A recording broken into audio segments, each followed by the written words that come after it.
C'est un atelier de validation de la stratégie de production de l'agriculture écologique et biologique qui vise le renforcement de la résilience des exploitations agricoles pour le renforcement des actions déjà menées. Les pratiques agroécologiques, les pratiques biologiques qui vont nous permettre de renforcer la résilience de nos exploitations agricoles aujourd'hui ne sont plus de simples discours, mais nous devons aller à la pratique.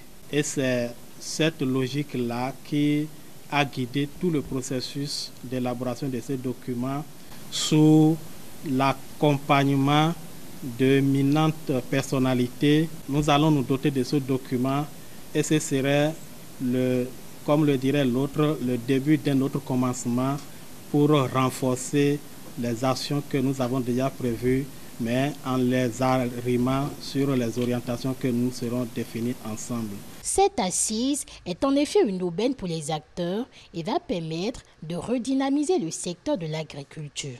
Nous sommes actuellement confrontés à un certain nombre de contraintes au niveau du secteur agricole, notamment la baisse de la fertilité de nos sols. Nous avons la cherté des coûts des intrants que nous utilisons. Nous devons imiter la nature, changer les pratiques agricoles pour que ces pratiques-là soient les plus respectueuses de l'environnement que possible. Quand nous sommes dans cette dynamique, ça veut dire que nous sommes en train de promouvoir l'agriculture écologique et l'agriculture biologique.